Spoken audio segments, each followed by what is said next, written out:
Hey, this is Dan from Kitsap CrossFit and Row for Reveille. And I just want to take a moment to introduce this interview that I conducted with Kevin Ogar. Kevin is the Vice President of the Reveille Project. And in this interview, he discusses the origins of the Reveille Project and then what its primary missions and aims are. And hopefully, by watching this interview, you'll be inspired to come out to Row for Reveille and help us raise a lot of money. We've got a lot of great sponsors on board. We got Noble, Zevia, Killcliff, Fuel for Fire, and we've got a lot of local sponsors as well. We're also going to have massage therapists on hand. We're going to have food throughout the entire event, coffee.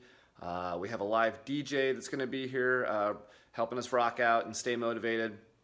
So we're just excited. We'd like to have you come out and register. If you can't make it to Paulsville, Washington to participate, we also have a remote division, so you can participate in the event from wherever you are in the world and help us raise money for a great cause. So go ahead and listen to this interview, watch this interview with Kevin. Hope you'll be inspired and motivated, and come out and join us on January 12th and 13th. Thanks. Yeah. So we're super excited about the event. Yeah, I can't thank you guys enough. This is going to be awesome. I was actually this week getting ready to try to start reposting and posting stuff about the event on my own personal social media stuff. Yeah, that would be fantastic. We'd appreciate that. Registration's going well. We're up to about 30 people registered for the in-house. And then I don't know if you saw, but we opened up a remote division as well. So now people can do it from literally anywhere in the world. So very cool. Hopefully we get a bunch of people doing it. Yeah, I yelled at Ryan to sign up. I'm already signed up for it. Yeah, I saw that. We'll see how I do with the cardio. Yeah. Well, how about this? Tell me a little bit about the Reveille Project. So this is something that me and Ryan and our other co-founder, a little less known, there's actually 3 co-founders. Colin's kind of a silent founder. But me and Ryan started working on this in 2012. Okay. Kind of it started as an idea of a way Ryan could help veterans kind of get their life back together the way he did.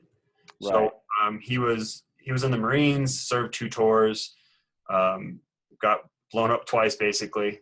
Luckily he kept all 10 fingers, all 10 toes and everything, but did some damage to his neck, his shoulders, and what he calls a minor TBI. Minor, yes. Which is Marine speak for a TBI. Right.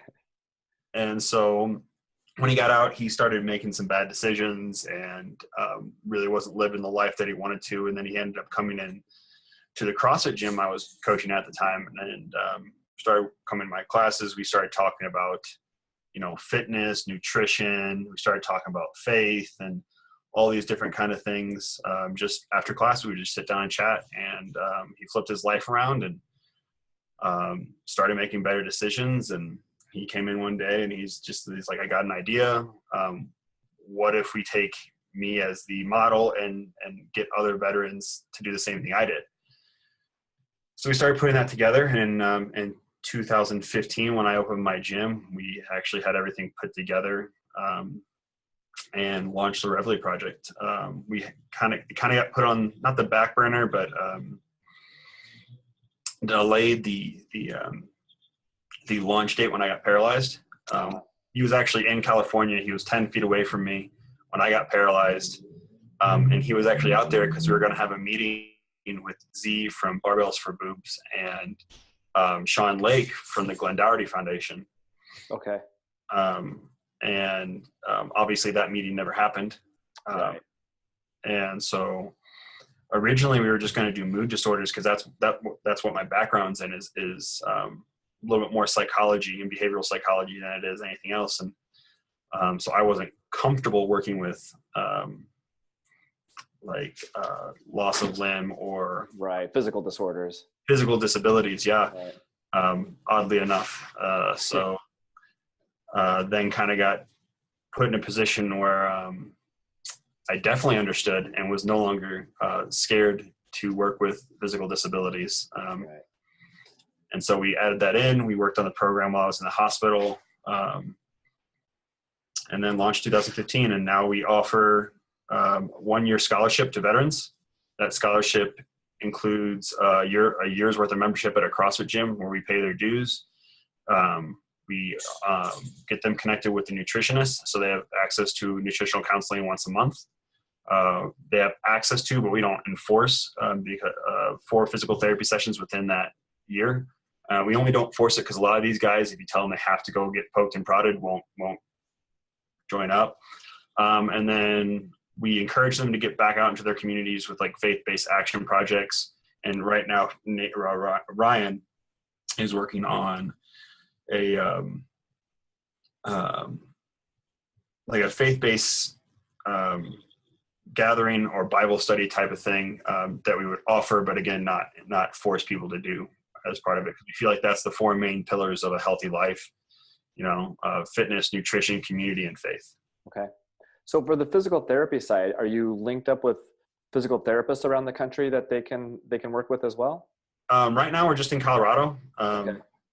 But yeah, so we have a physical therapy clinic out here that we directly work with. And then if they want to go to someone else, we'll pay for it. Okay. And then how many other CrossFit affiliates are there around the country that are linked up with you guys that are helping veterans where they're at? We have 4 affiliates here in Colorado. We're actually right now, we have a meeting this week or next week to discuss trying to go nationwide and what that would entail. Okay. As far as I'm getting into at least 4 or 5 other states. I've been doing a ton of research on where the highest veteran community is and where the veteran need would be. So basically, what I end up doing is cross-referencing like suicide rates, hospitals, and veteran populations and where they're living, and try to find the best places for us to go. As you know, like traveling around with level 1 stuff, like you get to know a lot of gyms and a lot of good coaches. And so you can kind of, I have a vetting process basically.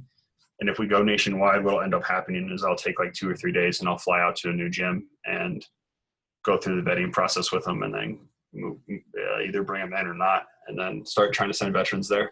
Right. Yeah. We have a huge military presence around here. Like where I live, within 7 miles is a big Navy bases, and then within an hour away we have Fort Lewis, Army, Air Force. So we've got a ton of military around here. So I know that it would be a valuable service in this area for sure. Yeah. And so we were thinking about like basically your area was one of the big ones. Obviously California, like San Diego area. Right. Then like oddly enough, Florida has a very, very large veteran population, which I was surprised at. Texas, Virginia. Right. And then there was one other state. So we were looking to get into 5 states at the beginning of this upcoming year. Okay, cool. And so I'm guessing that the funds then from this fundraiser can help support that cause as far as expanding your reach. Yeah, actually what we were talking about doing, and I honestly, it may just work out with you guys, is one of the things we wanted to do is get gyms to fundraise for us, and then try to take that money and put it back into their gym. Oh, wow. So like if you guys putting this fundraiser on, if we can figure out how to get into multiple states and not by the beginning of the year, what I would like to do is be like, hey, if you raise X amount of dollars, we want to put X amount of dollars back into your gym. So we'll send you X amount of vets. Oh, that's cool. Yeah, that's really cool. That way it's a little incentive for the gyms to help us fundraise, but also it's a little incentive as a gym owner, because you're like, hey, if I raise this money, some of it's coming back to me. Right. Yeah, that's cool. I mean, certainly not something we were expecting, but that's cool. I'd love to chat with you more when you're out here about how we could potentially be involved in the organization. So yeah, that'd be huge. I know Ryan's been chomping at the bits to get into other states for like the last year, and I've been trying to like not pump the brakes on him, be like, hey, let's make sure we do this the smart way. Right. But it should be. I think we've got it figured out. Yeah, that's cool. Yeah, you definitely don't want to grow too fast, but it'd be cool to expand the program. No, I know once we kind of open the floodgates, it's gonna pour down on us, hopefully. And the big thing is like, this is not our full-time gig. Right. So Ryan, like I run an affiliate, travel for seminars almost every weekend, and then work on the Reveille stuff as much as I can when I'm in town. And Ryan does the same. I mean, he has 2 kids and is running an insurance program, and so it's but I think if we can get it to a point, if the floodgates open, I hope to get it to a point where Ryan can actually not do insurance and just focus on the Reveille Project. Right. Yeah, that would be amazing. So what are your thoughts on the event itself, the actual workout? 24 hours, 10 minutes on, 50 minutes off, craziness. I'm actually intrigued. I've never done anything like this. Yeah. I did the marathon on the skier, and that was like 4 hours, but right. Nothing like this. Yeah, I mean, this will be a cumulative 4 hours, but the intensity is going to be way different. Yeah. So it's going to be different. I always like these little tests like this to be like, I don't know if I'm actually capable of physically doing this, but I'm like, right. Yeah, something that I've thought about doing for a long time. I have a lot of experience in endurance events, going for 12 hours at a time, but the idea of staying up for 24 hours and trying to hit it hard over that 24 hours is a little daunting for sure. Yeah, we'll see. I'm excited. I'm excited to come out and give it a shot. And I'm just glad. So I have no experience really with endurance events. I am on the opposite spectrum. My experience is in all the barbell sports. So it is definitely really far outside my comfort zone. Yeah. Whatever it is, it'll be an experience for sure. Yeah, absolutely. I know this is right up like Tosh's alley. Totally. Yeah, totally. Like he's gonna breathe. He's gonna it's gonna be an easy day for him, which is impressive and annoying at the same time.